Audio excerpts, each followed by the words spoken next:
MII bersama UiPath. Jadi agenda kita hari ini adalah saya akan membahas mengenai UiPath dan use case yang biasanya bisa diterapkan di industri oil, gas, dan mining. Agenda pada webinar kali ini, yang pertama, saya akan membahas mengenai overview RPA secara singkat. Lalu selanjutnya, saya akan masuk ke produknya sendiri, yaitu UiPath Platform. Lalu selanjutnya, saya akan membahas mengenai use case yang bisa menjadi opportunity untuk di-automate, dan juga use case yang sudah diterapkan di customer UiPath di industri oil, mining, dan gas.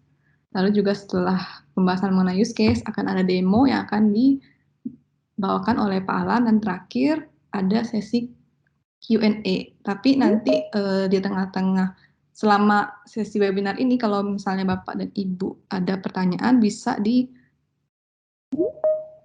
dituliskan di kolom chat.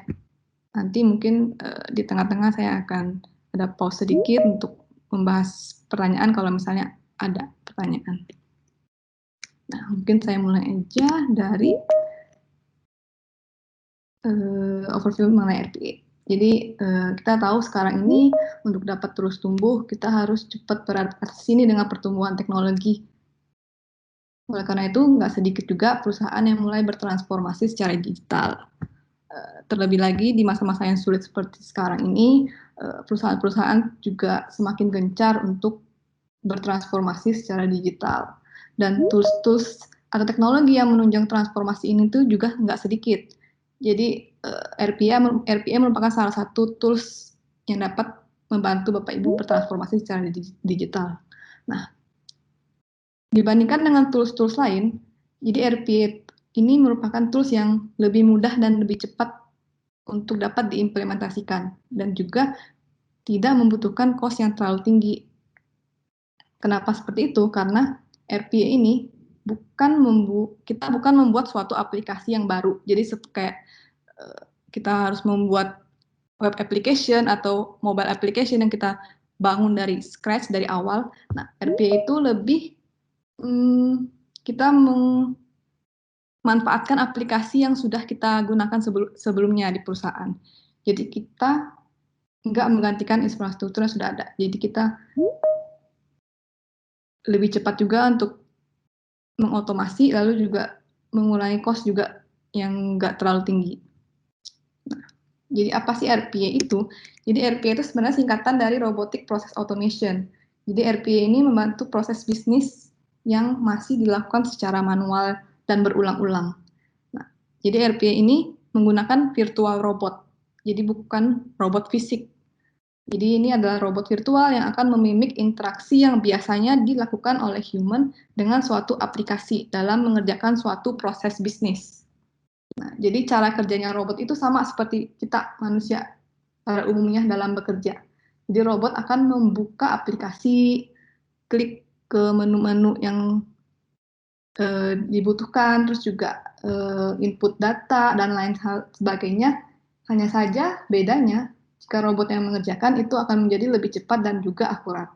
Karena robot tidak perlu istirahat. Jadi robot kan karena dia itu virtual software, dia itu nggak ngerasa capek atau nggak bisa sakit atau nggak melakukan kesalahan yang mungkin dapat terjadi jika dikerjakan manual oleh kita manusia.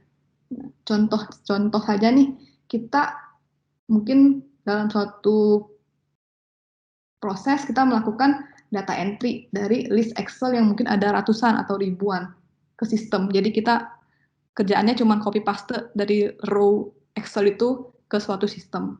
Nah, bisa dibayangkan nih kalau misalnya listnya ada ribuan, kita mesti ngerjain itu berulang-ulang ratusan kali atau ribuan kali.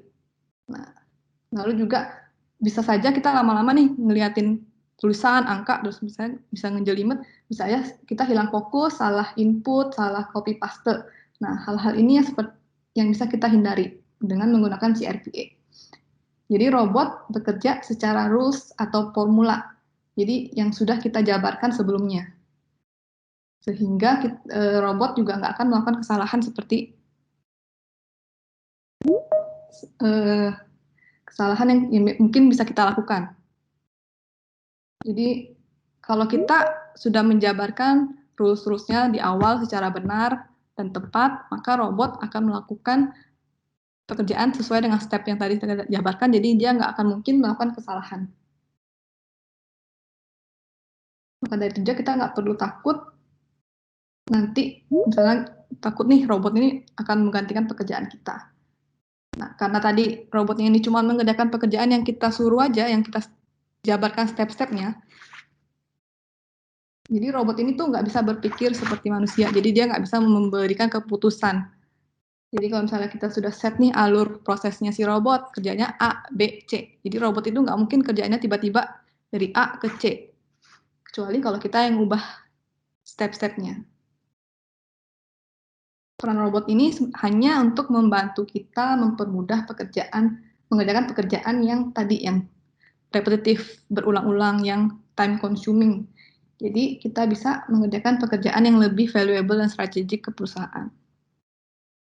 Lalu juga seperti yang saya bilang sebelumnya, RPA ini memiliki interaksi antara human dan aplikasi existing. Jadi kolaborasi antara aplikasi yang ada akan lebih cepat dan mudah juga.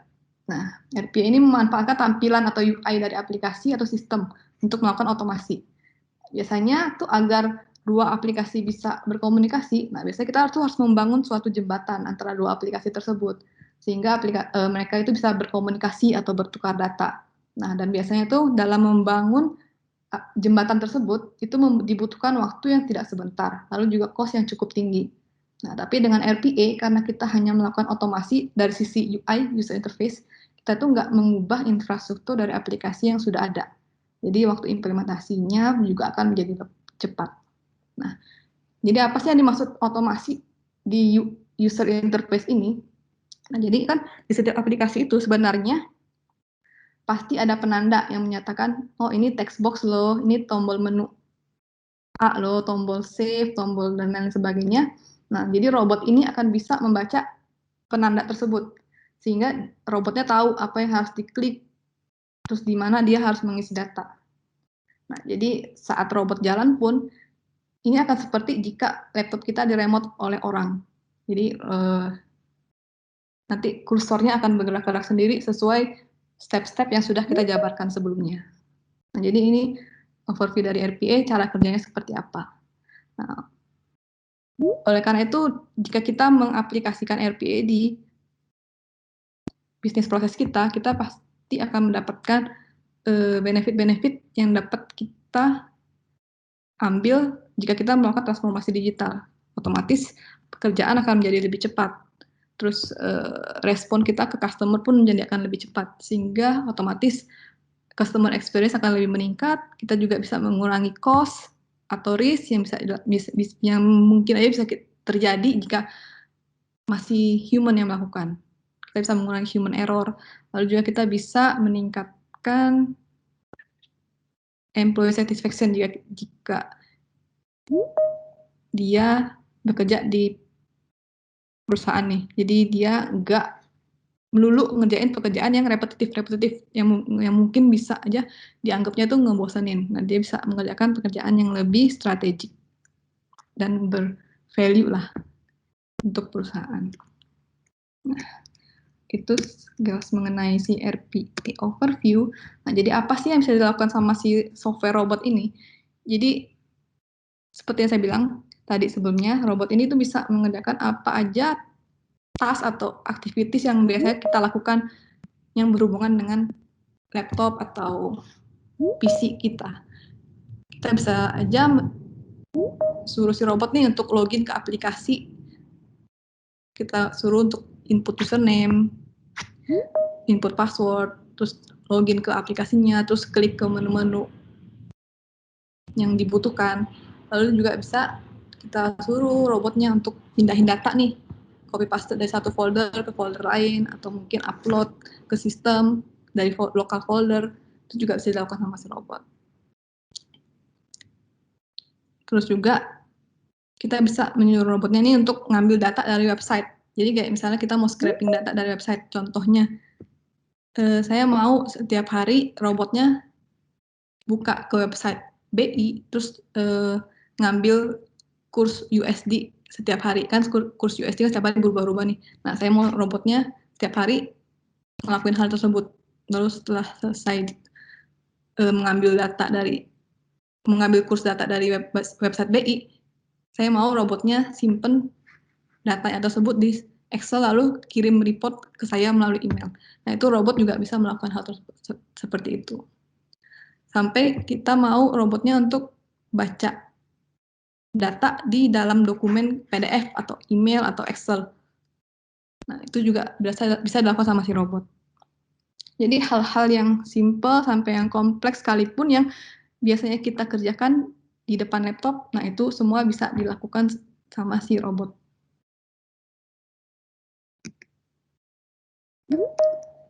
Saya lanjut lagi ke beberapa proses yang biasanya bisa di-automate nih di suatu perusahaan. Jadi kan satu perusahaan pasti ada yang namanya divisi finance, divisi supply chain, IT, HR, customer service. Nah, di masing-masing divisi ini tentu ada proses yang dirasanya itu ngerjainnya itu gitu-gitu aja, berulang-ulang. Nah, semua proses inilah yang bisa kita automate menggunakan si RPA.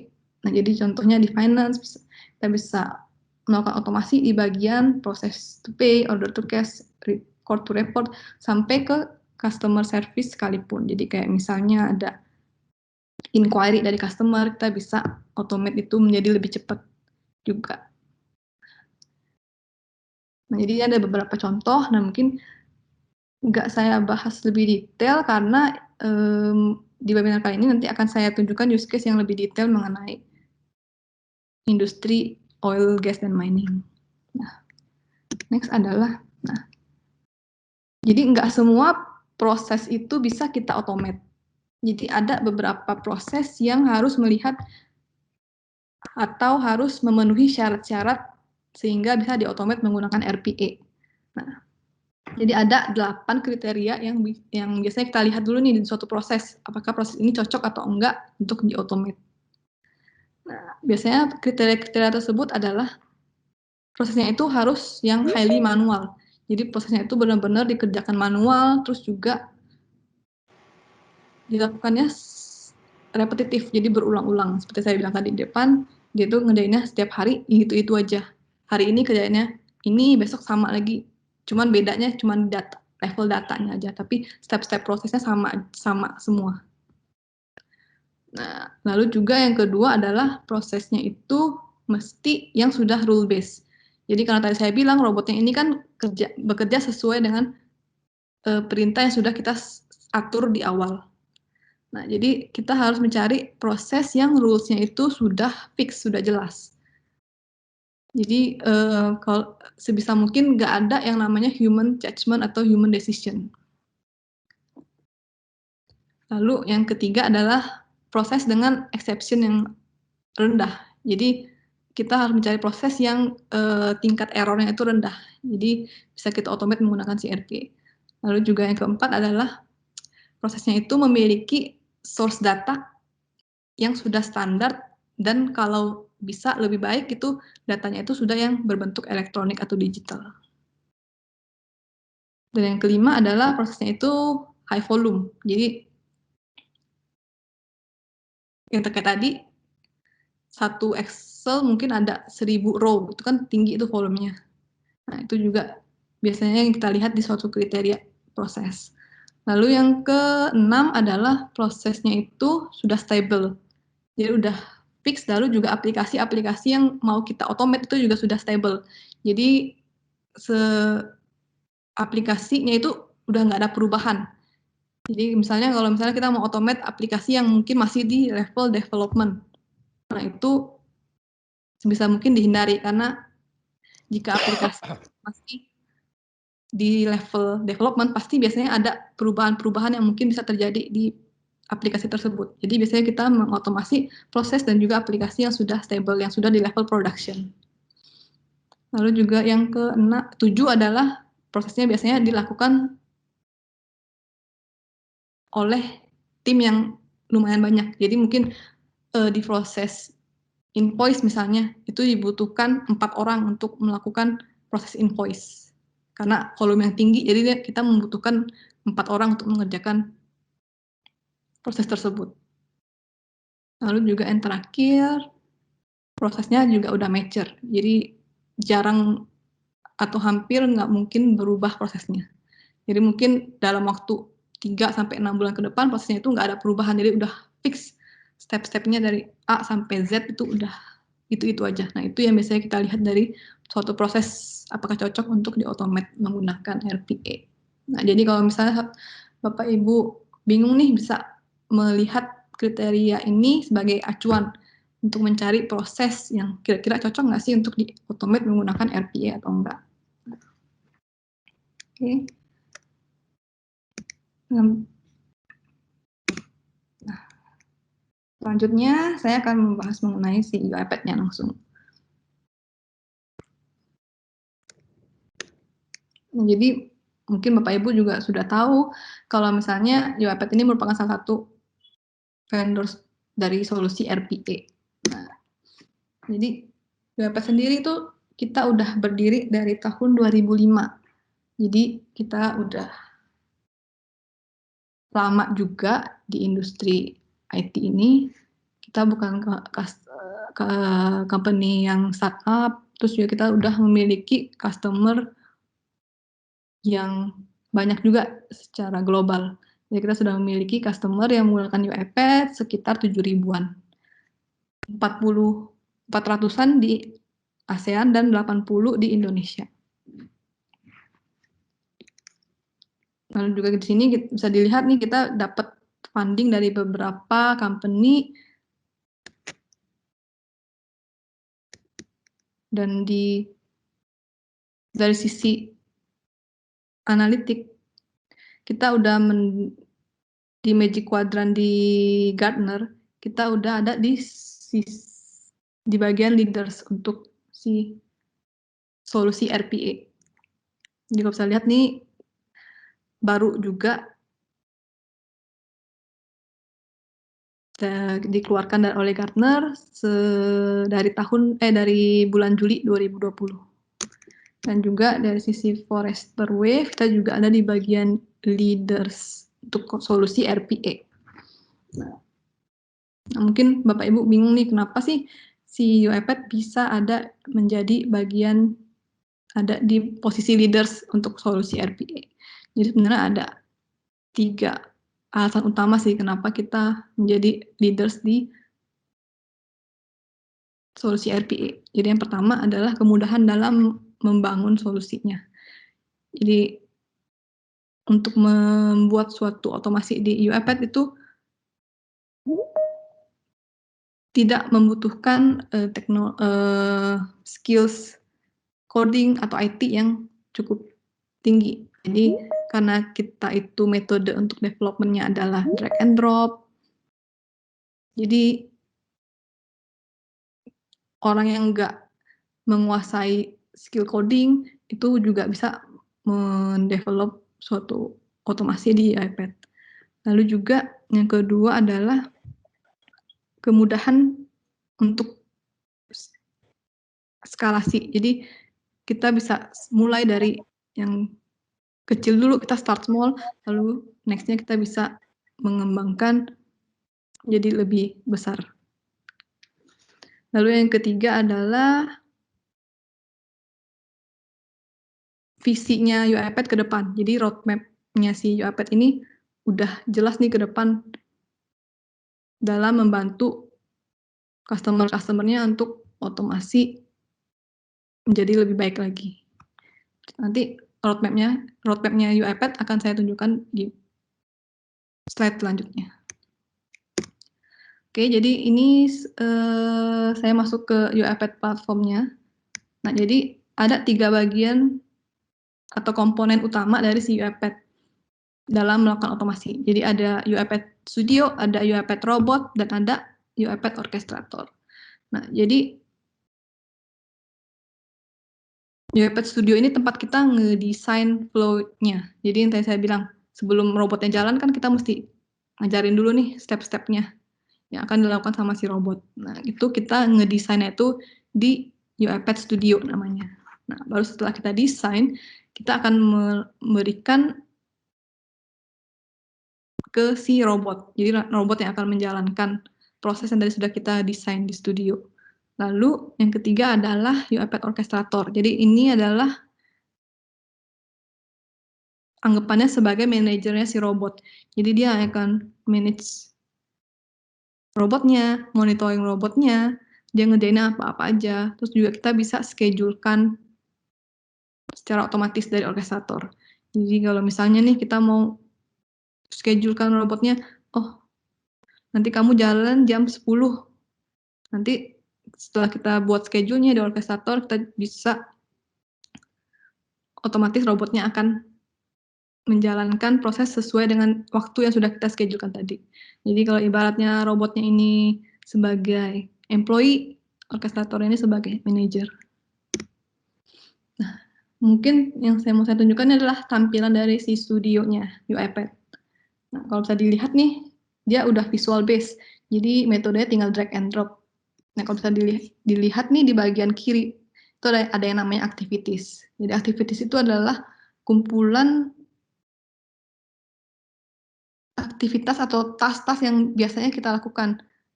Jadi kayak misalnya buka browser, ketik, klik. Nah, itu semua udah tersedia di activities ini sebagai komponen yang tinggal kita drag and drop aja ke tengah sini. Nah, jadi yang tadi saya bilang dalam mendevelop suatu proses di UiPath ini nggak susah, jadi tidak memerlukan skill coding yang tinggi untuk bisa mendevelop suatu otomasi. Nah, ini adalah roadmap yang tadi saya bilang, visinya UiPath ke depan adalah mempermudah customer dalam melakukan otomasi. Jadi UiPath sudah menyediakan end-to-end platform yang menggunakan beberapa teknologi. Jadi kayak AI itu kita sudah collaborate juga yang sudah natif nanti di satu aplikasi. Jadi kita dari UiPath platform kita bisa melakukan otomasi tanpa harus menggunakan third party aplikasi lagi. Nah, jadi di UiPath platform ini nanti akan ada 6 pilar yang membantu Bapak Ibu untuk melakukan otomasi. Jadi dari discover, jadi sebelum Bapak Ibu melakukan otomasi, biasanya Bapak Ibu kan mencari-cari nih, proses apa sih yang cocok di otomasi. Nah, kita juga menyediakan tools untuk melakukan discovery tersebut. Terus juga nanti di sisi build, ini kita akan membantu untuk nge-build otomasi yang Bapak Ibu mau. Jadi di sini toolsnya adalah Studio. Dan yang manage, kita bisa memanage si robot, kita bisa manage proses yang kita automate itu menggunakan salah satunya adalah orkestrator. Sampai ke sisi measure sekalipun analitik itu juga kita berikan toolsnya. Jadi saya nggak akan bahas satu-satu nih tools-tools yang ada di setiap pilar. Nanti kalau misalnya next-nya Bapak Ibu ada pertanyaan atau mau diskusi lebih lanjut mengenai tools-tools yang ada di UiPath platform ini, bisa kita set meeting terpisah untuk lebih bahas deep mengenai masing-masing prosesnya. Nah, mungkin nanti di webinar kita selanjutnya nanti kita akan membahas mengenai dokumen understanding secara detail. Jadi webinar tersebut nanti akan membahas mengenai dokumen understanding. Jadi dokumen understanding ini kalau bisa saya overview singkat itu mengenai tools yang akan membantu Bapak Ibu untuk membaca dokumen invoice atau dokumen-dokumen apapun yang masih berupa hard copy, lalu juga yang template-nya itu banyak. Misalnya kan kalau invoice itu masing-masing customer itu kan beda-beda template-nya. Nah, itu bisa kita bantu untuk otomasi menggunakan si dokumen understanding ini. Karena dokumen understanding ini juga menggunakan teknologi AI dan machine learning untuk mempermudah otomasi dari dokumen tersebut. Nah, nanti detailnya bisa Bapak Ibu dengarkan di webinar kita yang selanjutnya minggu depan.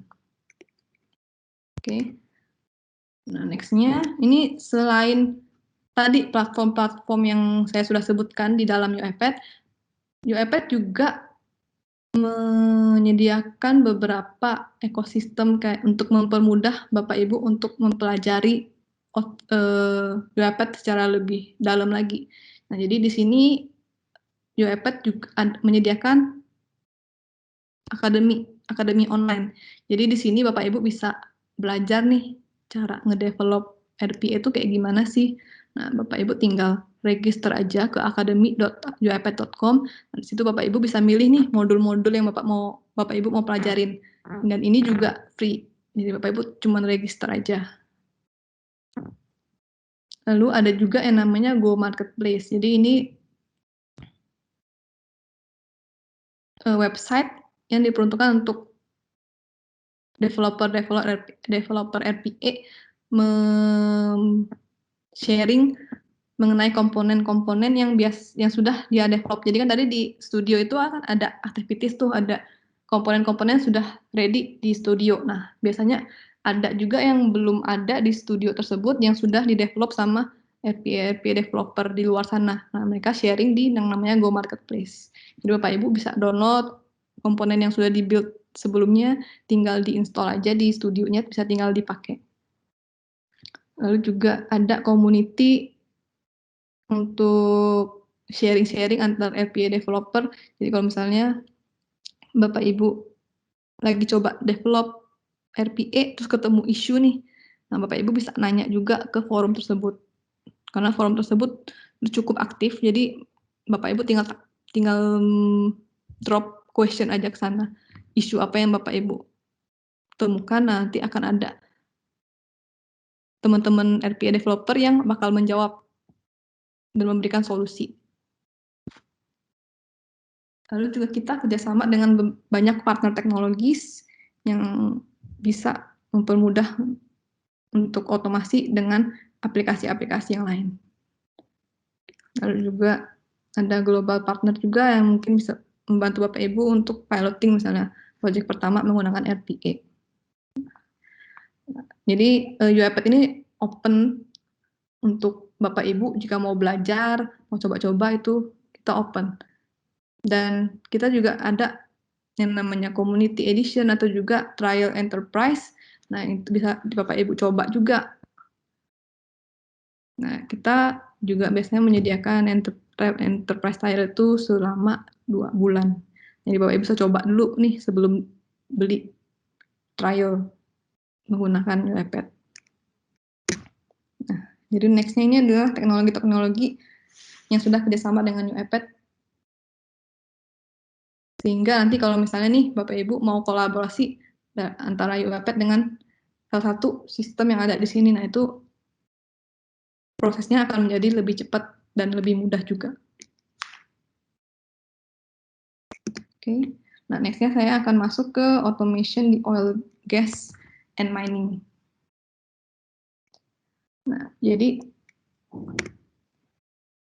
sebenarnya ada banyak sih opportunities yang bisa Bapak Ibu temui di industri oil, gas, and mining.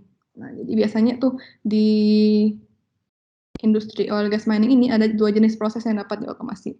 Jadi yang pertama adalah proses yang nggak spesifik ada di industri oil, gas, mining.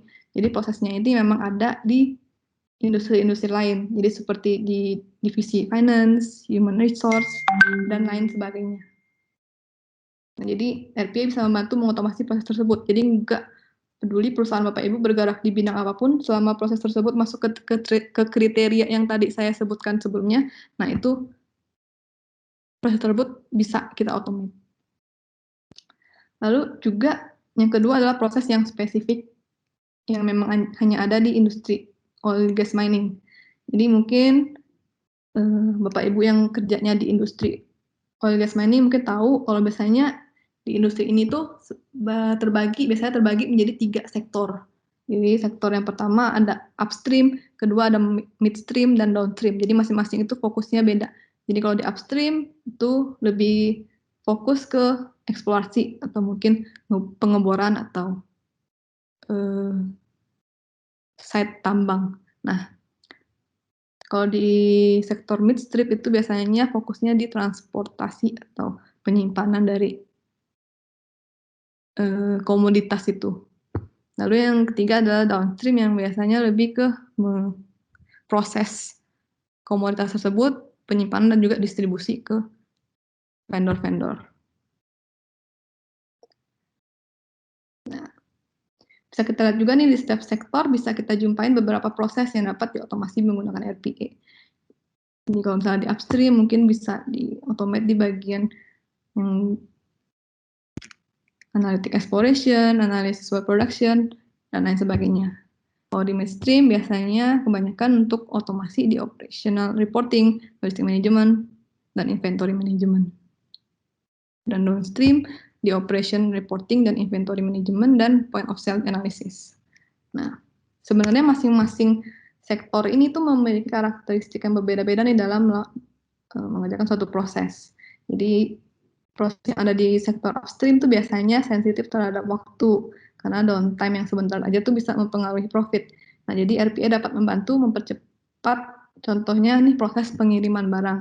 Jadi misalnya di suatu fasilitas pengeboran atau tambang misalnya, mungkin ada warehouse yang di sekitar itu yang memiliki tim yang kerjanya untuk tracking part yang dibutuhkan dalam melakukan pengeboran. Dan di situ mungkin ada juga tim yang kerjanya biasanya rutin untuk melakukan update ke sistem. Nah, di sini RPA itu bisa membantu untuk membaca informasi part-part yang dibutuhkan, yang biasanya itu dikirimkan melalui email dari supplier. Nah, dan membantu juga untuk upload ke sistem. Jadi sehingga timnya tadi itu tersebut dapat fokus untuk memproses order. Jadi sehingga dapat meningkatkan tingkat fulfillment-nya ke set pengeboran tersebut. Nah, lalu juga ada proses yang ada di midstream itu biasanya banyak melakukan proses yang manual. Contohnya mungkin supir truk yang mengisi sheet di kertas yang akan diinput ke manual, yang akan diinput manual nih ke sistem untuk kebutuhan pembayaran. Nah, RPA juga dapat membantu proses tersebut dengan memanfaatkan teknologi OCR. Nah, selanjutnya di sektor downstream biasanya berhubungan dengan proses penjualan yang berinteraksi dengan beberapa vendor. Nah, di sini RPA bisa membantu dalam melakukan input data ke sistem dari beberapa source yang berbeda. Nah, dan terakhir mungkin di bagian finance accounting nih yang biasanya banyak memiliki potensi untuk diotomasi. Jadi emang customer kita sendiri, customer EMI sendiri tuh kebanyakan proses yang diotomate tuh di bidang finance and accounting. Jadi contohnya seperti invoicing, upload faktur pajak, sampai ke rekonsiliasi dan hal lain sebagainya itu bisa kita automate menggunakan RPA. Jadi ini beberapa contoh proses yang lebih detail lagi nih kalau misalnya di upstream proses. Jadi di inventory management proses yang biasanya kita mesti update inventory ke sistem kita, ERP atau sistem yang lain dari beberapa source yang berbeda-beda nih. Yang biasanya kita mesti regular update ke sistem. Nah, biasanya itu kan manual sekali. Nah, kita bisa bantu untuk mempercepat proses update tersebut. Lalu juga ada yang berhubungan dengan analisis nih. Biasanya kalau kita melakukan analisis, biasanya kita mesti mengambil data dari beberapa source atau sistem. Nah, ini yang biasanya manual effort untuk mengumpulkan data-data informasi yang dibutuhkan untuk melakukan analisis. Nah, jadi RPA bisa membantu untuk mempercepat pengumpulan data yang dibutuhkan untuk proses analisis sehingga proses analisisnya menjadi lebih cepat juga. Seperti itu. Lalu juga di midstream itu bisa dibantu untuk proses inventory management juga, sampai ke logistic management, sampai ke reporting juga. Jadi kita bisa mencari membantu untuk mengumpulkan data dari beberapa source juga.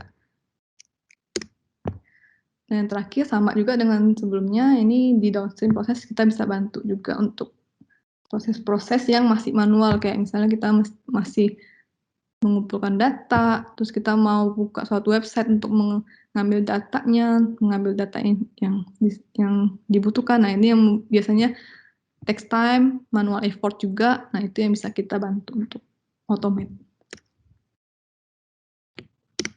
Next-nya, saya masuk ke case study-nya.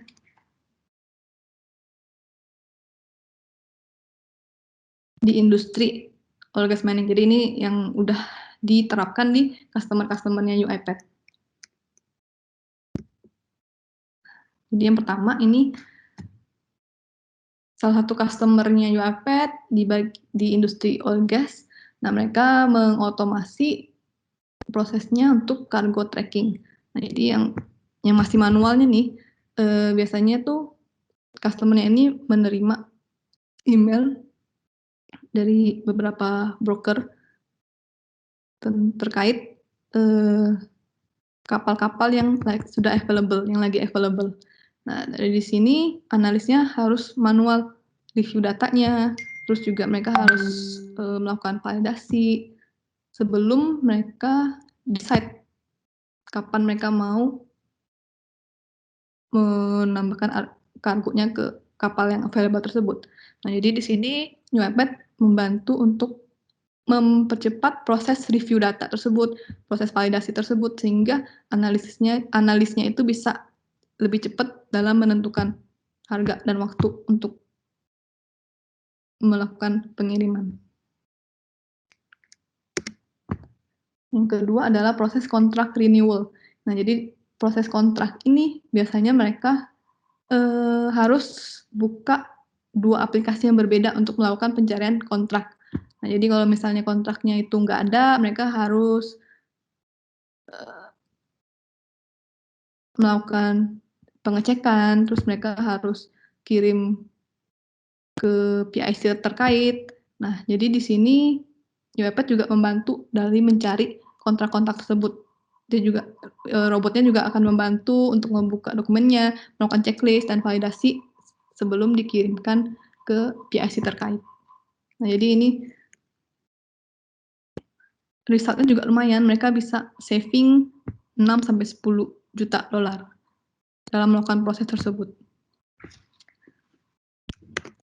Dan yang ketiga adalah invoice processing. Nah, jadi ini mungkin memang bukan spesifik di industri oil gas mining, tapi kan pasti invoice processing ada di setiap perusahaan.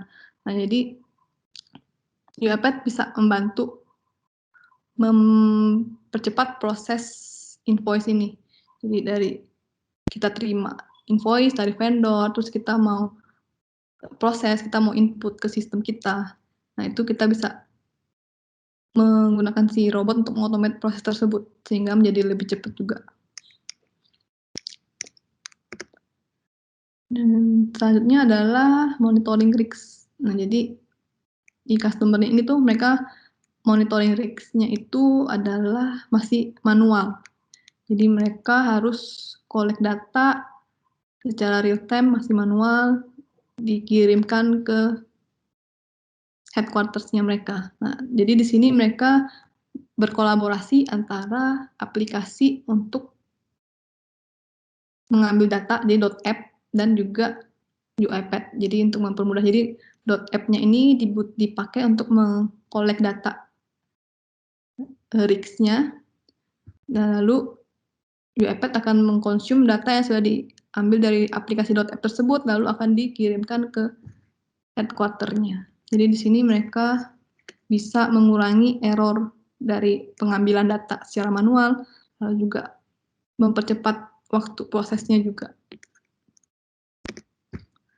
Dan selanjutnya ini sama, jadi ini untuk pengumpulan data dari report-report yang ada, jadi mereka kumpulkan ke dalam bentuk Excel. Nah, jadi di sini mereka masih manual, prosesnya dalam pengumpulan data, kita bisa bantu juga untuk pengumpulan data tersebut secara otomatis menggunakan si RPA. Jadi di sini mereka berkolaborasi juga antara teknologi AI dan RPA. Jadi prosesnya menjadi lebih cepat juga. Dan yang terakhir ini adalah use case di salah satu perusahaan di Indonesia juga. Jadi ini untuk data entry ke sistemnya pemerintah. Jadi biasanya mereka itu sebelum pengiriman barang mereka harus input data dulu ke sistemnya pemerintah. Nah, jadi data yang mau diinput ke dalam sistem tersebut biasanya itu datang dari beberapa divisi yang berbeda di perusahaan itu. Nah, jadi mereka sebelumnya itu masih kumpulin data secara manual. Jadi mesti sharing data di Excel, terus mereka harus kirim bolak-balik datanya untuk dilengkapi. Nah, jadi di sini dibutuhkan waktu yang cukup banyak juga dan bisa sering ketemu error. Nah, jadi di sini robot kita bantu juga untuk pengumpulan data tersebut dari beberapa divisi yang berbeda, terus juga bisa kita remind juga nih kalau misalnya data dari satu divisi ini masih kosong, harus diisi, kita bisa remind juga ke mereka secara otomatis. Jadi waktu tunggunya juga menjadi lebih cepat, terus juga kita bisa mengurangi error, terus juga efisiensinya akan lebih meningkat. Nah, jadi ini use case terakhir yang bisa saya share terkait proses di industri oil gas mining. Mungkin sebelum kita masuk ke demo, apa ada pertanyaan dari Bapak Ibu?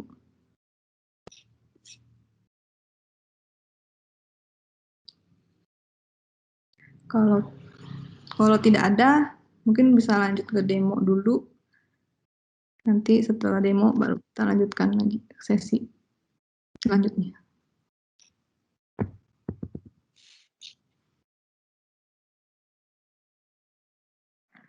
Oke. Tes. Udah kedengeran kan? Ya. Udah.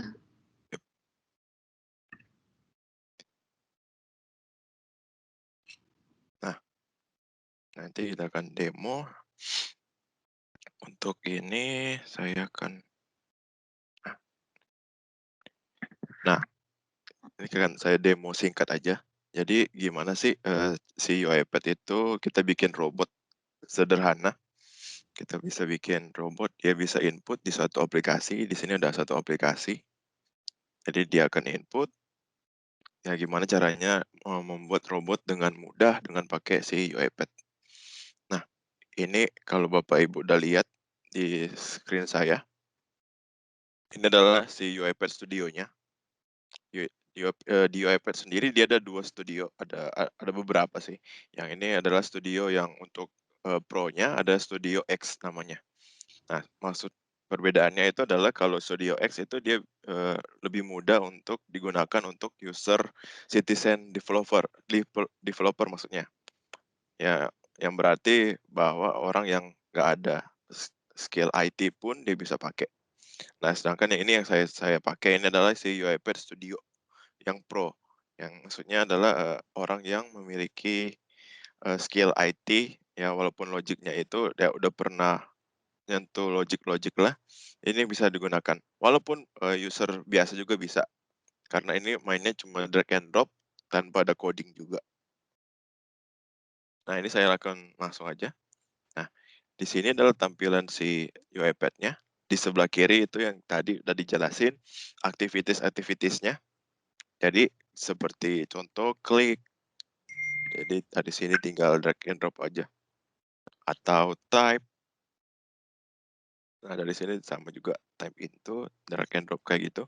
Nah, kalau dari sini kita tinggal double klik aja, kliknya kita tinggal indicate to on screen. Nah, jadi kalau kita klik ini, dia akan ngelihat tuh dia akan kemana. Kalau kelihatan ini layar biru-biru ini, itu si selektornya itu dia lagi milih ke UI yang di biru-biru. Nah, jadi kalau saya coba klik di sini, Dia akan ngelihat button accept-nya. Jadi dia akan ngeklik accept. Nah, ini kalau Bapak Ibu lihat, kalau saya klik ini dia akan nambah. Nih, nanti saya akan coba juga gimana caranya. Nah, dan juga ini ada tab into, sama juga cara kerjanya. Jadi tinggal klik di sini aja yang mau dimasukin. Nah, contoh. Nah, ini nah, kayak gitu.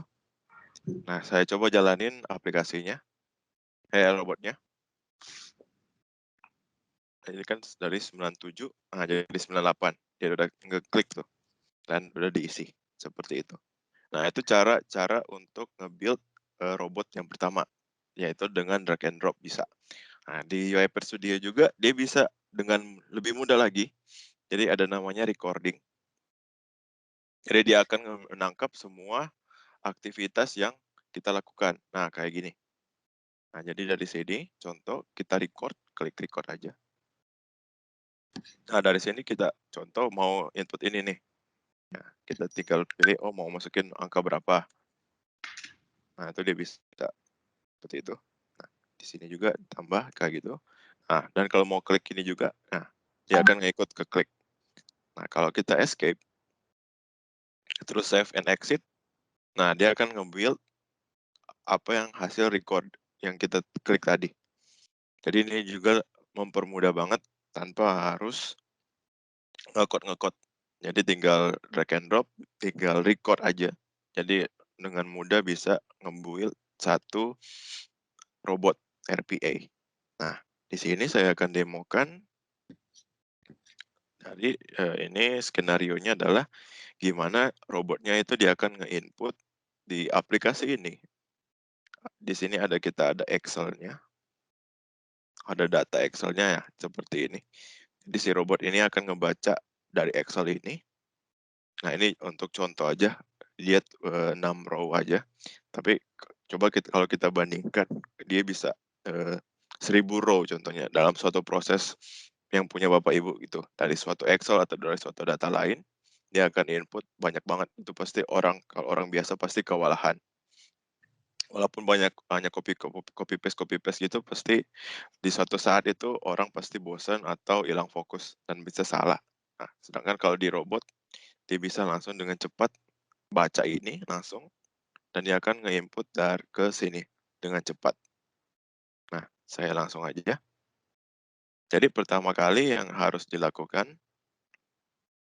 ini saya bikin ini supaya jadi lebih simpel lihatnya. Jadi akan jadi suatu sequence, dia kan dia sebagai sequence. Nah, jadi pertama dia akan ngebaca Excel, nah, data Excel-nya. Data Excel-nya itu dia akan ngebaca, kita pilih aja read. Nah, di sini namanya read range. Nah, jadi tinggal dari sini, tinggal browse aja file yang mau dipakai gitu. Nah, contoh ini datanya. Kalau datanya itu di sini, saya buka. Isinya kurang lebih sama. Nah, dari sini datanya dia akan ngebaca dari situ. Nah, terus dia akan minta nama sheet-nya. Nama sheet-nya adalah input tadi. Nah, untuk ini adalah range-nya. Jadi kita bisa tentuin, oh range mana aja sih yang mau di-input di situ. Nah, kalau yang tadi kita yang A1, A2, jadi dia kan ngeblok dari A1 sampai 2 dan seterusnya. Nah, ini kalau kita kosongin jadi tanda kutip aja, dia akan ngebaca keseluruhan dari file Excel tersebut. Nah, dari sini kita langsung aja contoh mau record. Jadi dia akan ngeklik dari aplikasi tersebut. Nah, pertama kan kalau dari awal nih, dia harus start aplikasinya. Ya, jadi tinggal pilih aja start aplikasinya, tinggal di sini. Dan nanti dia akan ngebuka sendiri, dia bisa langsung dapat. Nah, setelah itu kita suruh dia untuk nge-type. Juga di sini type. Nah, kita enter aja karena kita akan memakai data dari Excel tadi. Kita enter aja langsung.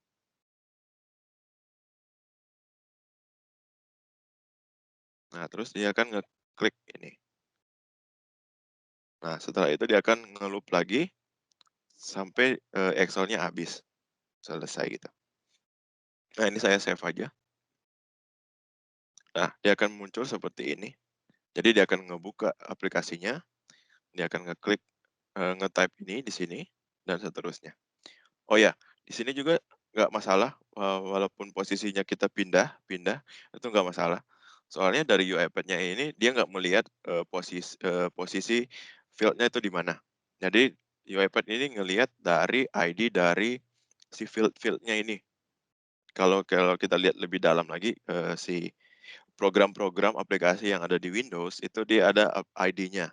Jadi setiap ini ada ID-nya, masing-masing tombolnya juga ada ID. Jadi si UiPath-nya dia ngelihat, di ID-nya. Kalau mau lebih lebih jelas lagi saya bisa tunjukin, seperti ini contohnya, saya lihat di selektornya. Nah, ini ada ID-nya nih, cash in. Nah, si UiPath dia ngelihat ini. Jadi walaupun kita pindah ke mana-mana aplikasinya itu nggak masalah. Dia pasti akan ngelihat tanpa harus, eee, tahu posisinya di mana. Yang penting, ID-nya ini ada, dia bisa ngelihat. Nah, kayak gini. Tadi ini kita udah ngebaca nih, ngebaca suatu, Excel datanya. Nah, datanya tersebut itu kita harus masukkan ke dalam suatu variabel.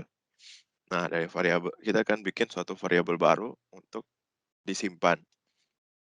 Contoh namanya adalah data Excel.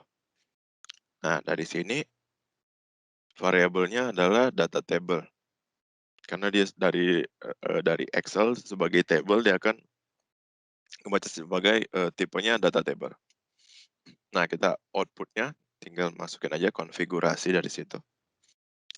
Nah, data Excel, nah dari situ dia akan ngesimpan, ke variabel tersebut, dari hasil baca dari Excel-nya. Nah, setelah dia baca, dia akan ngebuka nih aplikasinya. Buka aplikasi, dan dia akan nge-input. Nah, kalau kalau kayak gini kan dia cuma input sekali nih, kalau saya langsung aja coba.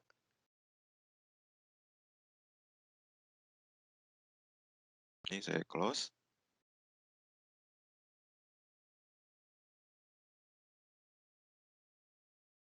Nah, gitu. Nah, untuk ini datanya cuma sekali, cuma satu. Nah, di sinilah kita membutuhkan, sedikit coding lah.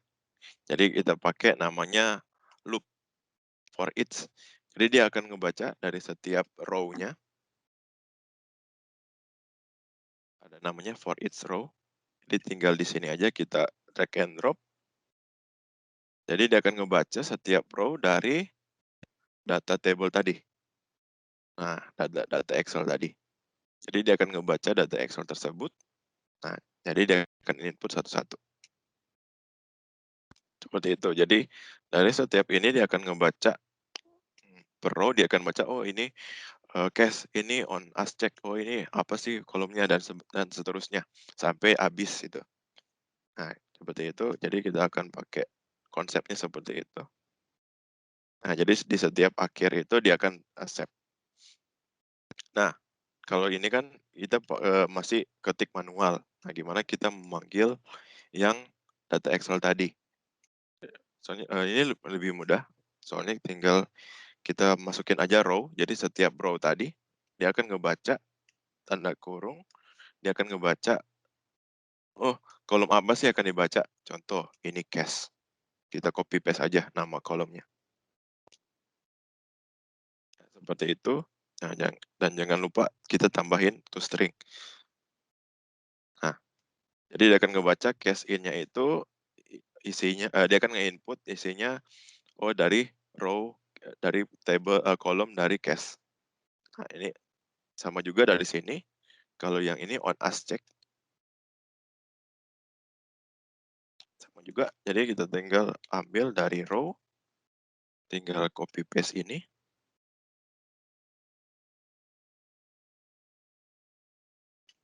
toString. Nah, selanjutnya juga sama. Tinggal copy aja ininya.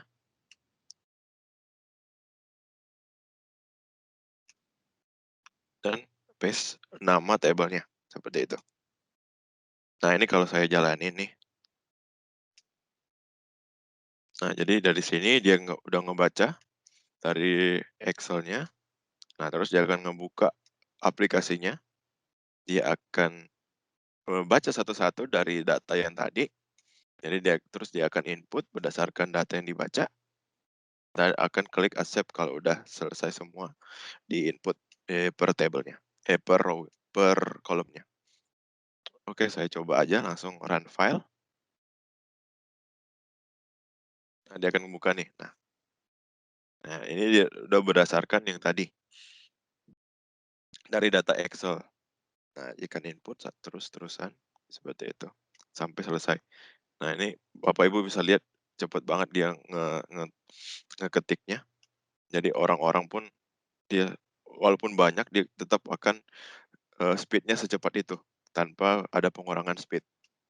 Jadi dapat dipastikan kalau untuk penggunaan robot ini bisa dengan sangat efisien dan cepat untuk input atau aktivitas-aktivitas proses-proses Bapak Ibu lainnya, seperti itu.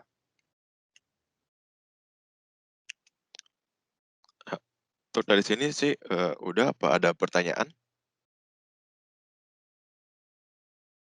Bisa di kolom chat atau mau langsung aja bisa.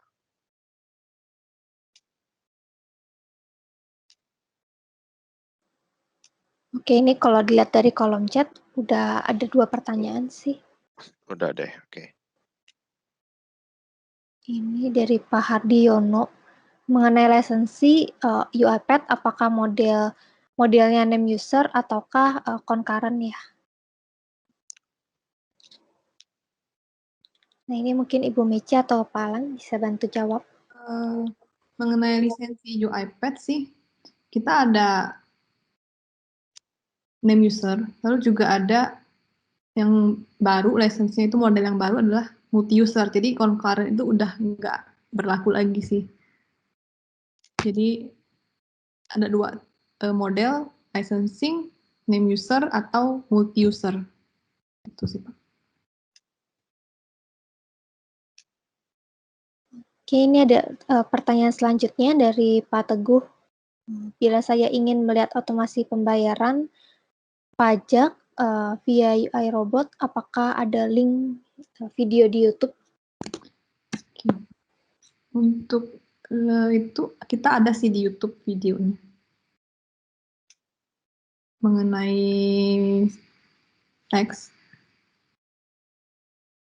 Mungkin saya share di kolom chat aja untuk link YouTube-nya. Jadi itu untuk proses upload faktur pajak sih yang pernah kita implement juga. Yang dibantu menggunakan UiPath.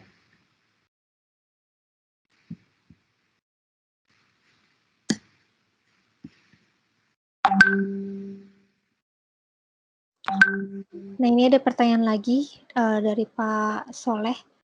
Ketika develop robot, apakah spesifikasi antara komputer yang digunakan untuk studio dan komputer yang digunakan sebagai klien harus disamakan?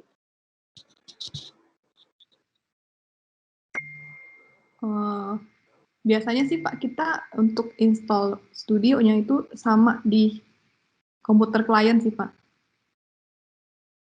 Dan memang ada requirement kriteria hardware spesifikasi untuk studio sih, tapi emang nggak terlalu signifikan. Jadi laptop biasa juga bisa diinstal menggunakan studio. Gitu.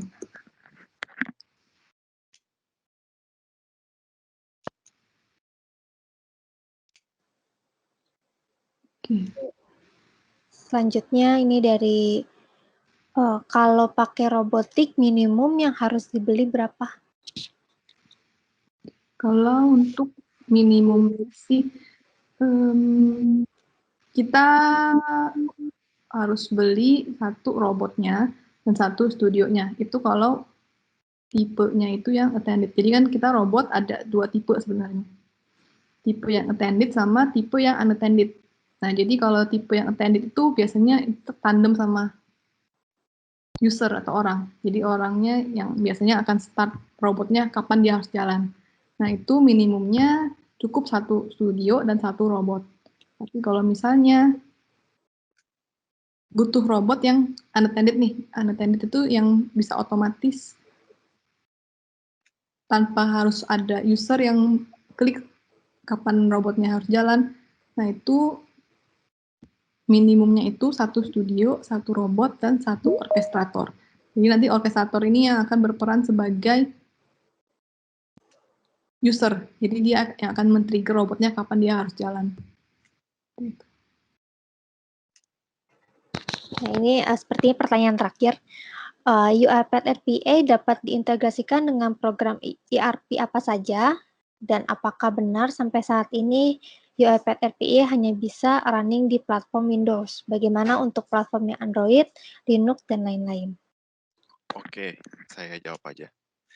Jadi untuk UiPath RPA itu sebenarnya dia bisa diintegrasikan dengan program ERP apa aja, yang penting ada di Windows. Nah, ya juga ini udah menjawab dengan pertanyaan yang kedua, dia hanya bisa di Windows untuk saat ini, Pak atau Ibu. Nah, untuk platform Android, Linux, dan lain-lain itu masih belum sih. Jadi untuk ini RPA-nya masih dalam untuk environment-nya si Windows. Jadi walaupun ERP-nya menggunakan program apapun itu juga nggak masalah. Mau web based ke atau desktop application itu nggak masalah. Oke, terima kasih Pak Alan. Nah, kira-kira ada yang mau ditanya lagi? Oh, ini ada lagi dari Pak Rahmat Faisal.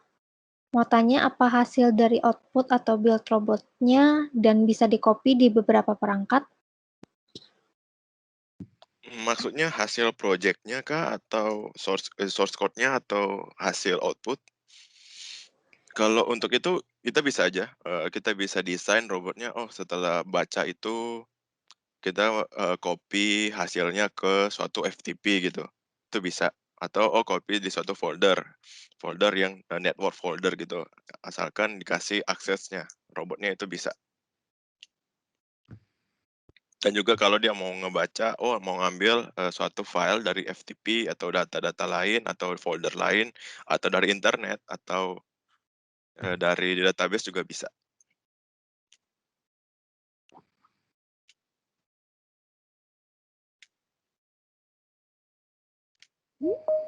Oke, Nah, next pertanyaan. Oke, Pak Alan mungkin ada yang bertambah lagi?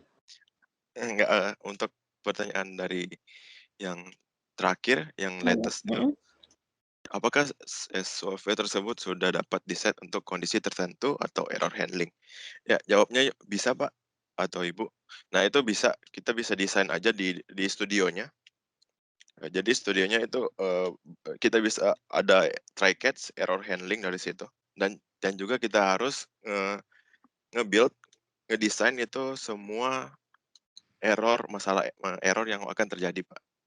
Jadi dari internet mati atau mati lampu atau aplikasinya nge-hang, nah itu kita harus pikirin semua tuh, terus desain di studionya. Seperti itu. Mungkin saya mau nambahin sih dari pertanyaan Pak Rahmat tadi, apakah bisa output build robotnya itu di-copy beberapa perangkat? Itu bisa, asalkan perangkat tersebut tuh infrastrukturnya itu sama, identik.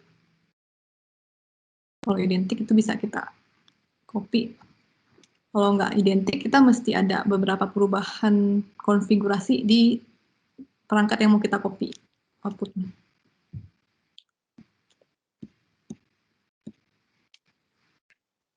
Oke. Pertanyaan selanjutnya dari Pak Mariono. Apakah robotik bisa diintegrasikan dengan program yang kita buat sendiri? Bukan dari program standar ERP atau Windows.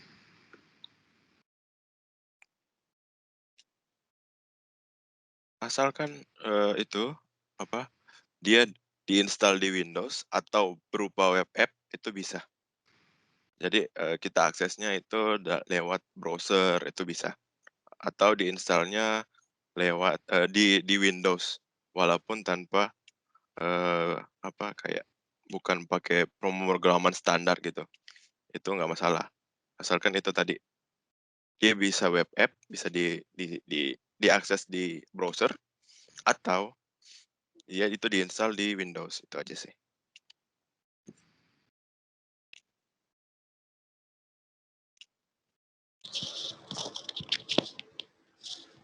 Ya baik, ada yang mau ditanya lagi atau bisa langsung aja di-unmute?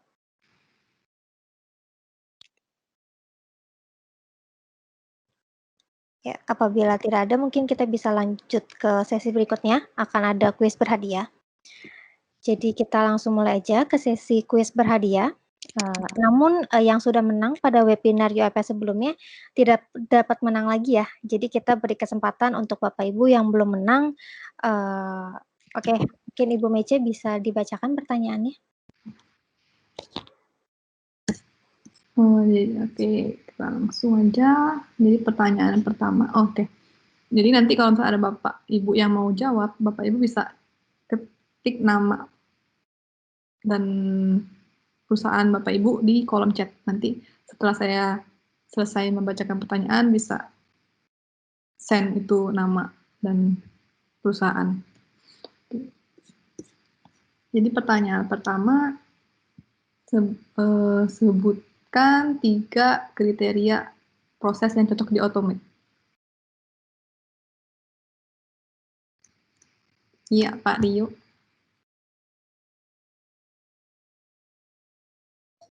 Halo, dengar nggak? Dengar, Pak. Oke, 3 kriteria. Pertama adalah rule-based process. Yang kedua, highly manual and repetitive. Iya. Dan yang ketiga, high volume. Iya, benar, Pak. Oke, selamat Pak Rio. Nanti setelah webinar berakhir, saya akan kirim email. Oke. Lalu pertanyaan yang kedua, sebutkan 3 alasan kenapa UiPath berada di posisi leader di Gartner ataupun Forrester Wave.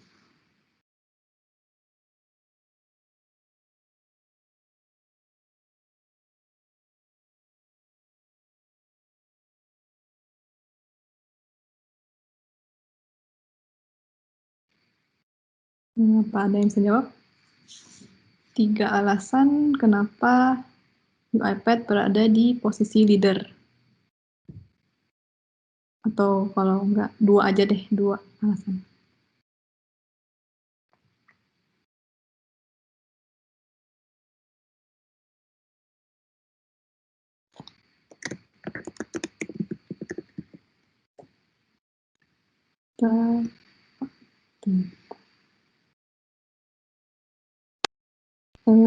Saya kasih ke Pak Yong aja ya Pak, soalnya Pak Teguh sebelumnya udah pernah menang di webinar sebelumnya. Oke, saya mau coba jawab ya. Iya, Pak Yong ya. Highest score in current offering. Yang jawab siapa ini? Pak Mariono. Halo? Halo? Pak Mariono Ya. sudah ketik namanya belum ya di itu. Oh, di chat ya? Iya. Saya kasih ke Pak Yong dulu ya Pak. Oh. Maaf ya Pak.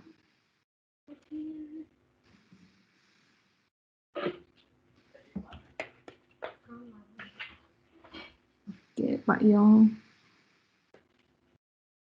Oke, Pak Yong benar ya Pak jawabannya. Selamat. Oke, apa Pak? Jadi Pak Yong benar ya Pak jawabannya, easy to use dan end-to-end solution. Oke.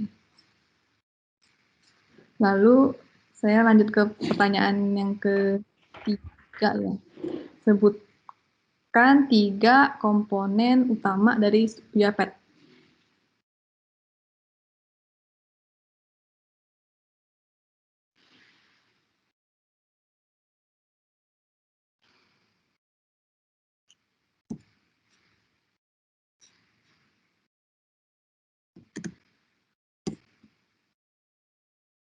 Oke, Pak Sigit.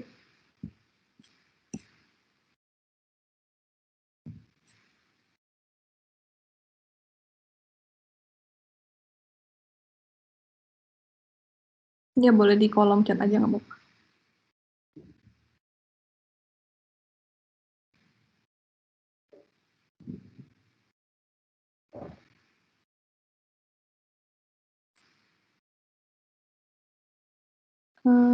Jawabannya masih kurang tepat, Pak.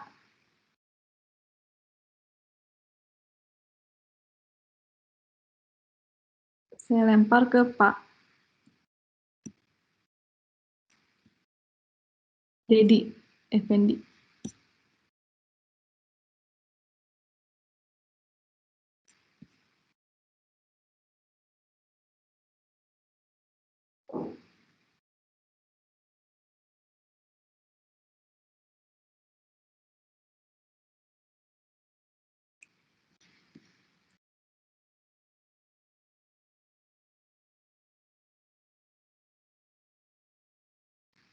Ya, Pak. Studio, orkestrator. Oke. Studio, orkestrator, dan robot. Benar, Pak Dedi. Oke, selamat Pak Dedi memenangkan voucher yang akan kita kirimkan setelah webinar ini berakhir. Mungkin Bu Agnes boleh. Oke, baik. Oke, selamat Pak Rio, Pak Yong, dan Pak Dedi. Nanti seperti Bu Mece bilang, hadiah akan diberikan pada akhir sesi webinar ini. Baik, kita sudah di akhir acara. Bapak Ibu jangan lupa untuk mengisi feedback form yang sudah ada di link di chat Teams. Mungkin kita bisa kirim ulang lagi linknya. Bisa langsung diklik aja linknya itu, karena nanti akan ada souvenir untuk 20 orang beruntung.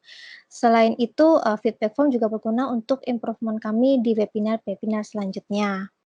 Oke, akhir acara saya ucapkan terima kasih dan mohon maaf apabila ada kesalahan yang terjadi. Selamat siang dan selamat beraktivitas.